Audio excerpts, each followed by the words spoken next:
All right, let's dive into the world of atypical mycobacteria. We're going to get into the really interesting stuff here, the intersection between what we see in the clinic and what the lab tells us. And trust me, these organisms present some pretty significant and often really underestimated challenges compared to their more famous cousin, M. tuberculosis. So here's how we're going to tackle this. We'll start with how these infections first show up, then move to how we actually identify the culprit.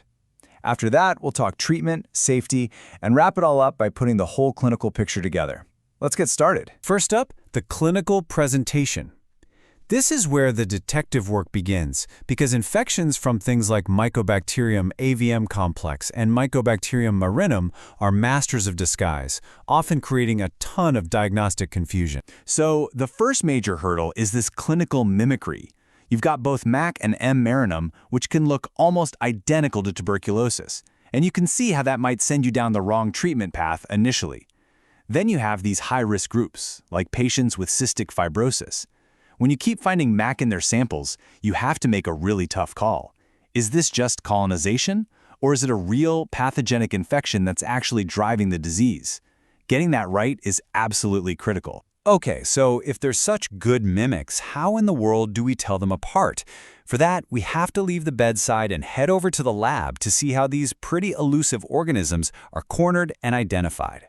Everything in mycobacterial diagnostics really hinges on this unique, waxy cell wall, which is packed with mycolic acid. This is what makes them acid-fast. But it's not just about staining. That lipid barrier is also a huge reason they're naturally resistant to so many disinfectants and antibiotics. Understanding this feature is key to everything, from our lab procedures to our treatment plans. You can think of the lab workflow as a kind of funnel. First, we decontaminate the sample. It's a delicate balance, right? You need something harsh enough to kill off all the other bacteria, but gentle enough to spare the mycobacteria we're looking for. Then, microscopy gives us a quick, hey, something's here.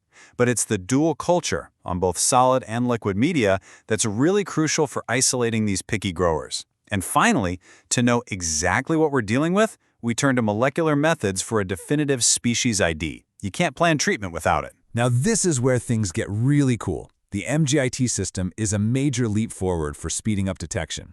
Basically, there's a fluorescent dye in the liquid culture that's switched off by oxygen. As the mycobacteria grow and breathe, they use up the oxygen. And when the oxygen is gone, the dye switches on, and the machine sees it light up. It's like a bacterial light show, and it means we get results way faster than just waiting for colonies to pop up on a plate. All right, so the lab has given us a name.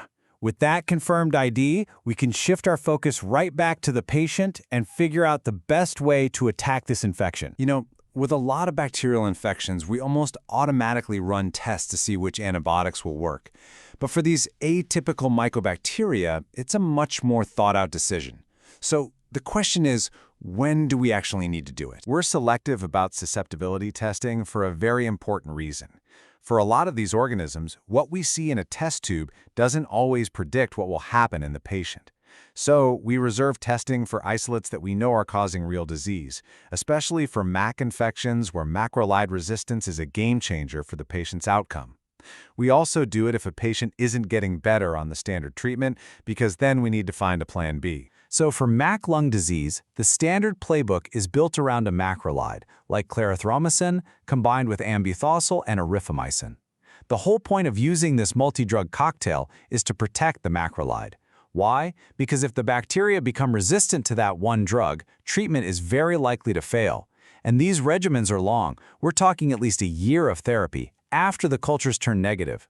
That's a huge commitment for patients and a big challenge to manage. Okay, so we've covered treatment. Now let's talk about containment. Understanding the biosafety rules and transmission risks is absolutely essential for keeping lab staff and the public safe. This is a really crucial point. Just because two bugs are in the same hazard group doesn't mean they're handled the same way. Both M. tuberculosis and M. ulcerans are class 3 pathogens, yes, but we know TB spreads through the air, so that mandates strict airborne precautions. M. ulcerans, on the other hand, usually gets in through a cut in the skin. It's not an airborne threat. So our risk assessment allows us to modify the safety rules.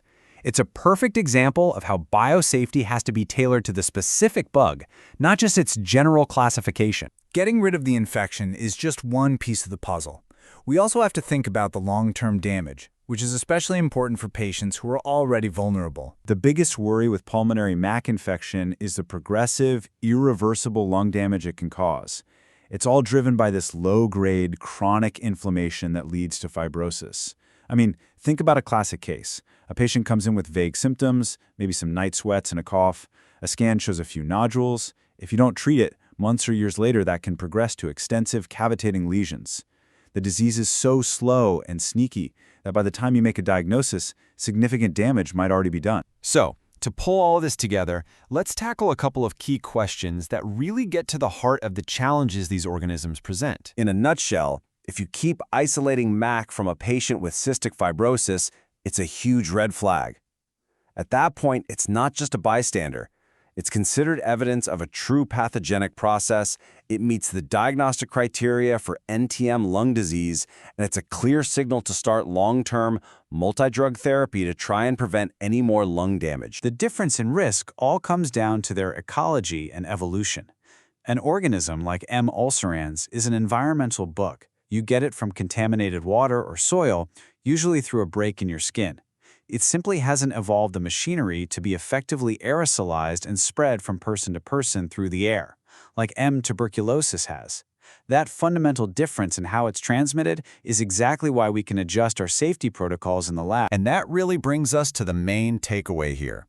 Atypical mycobacteria might look like tuberculosis on the surface, but they are entirely different beasts. Real clinical expertise isn't about just spotting the similarities. It's about mastering the profound differences in how you diagnose, treat, and contain them. It's in those nuances where you find what truly works.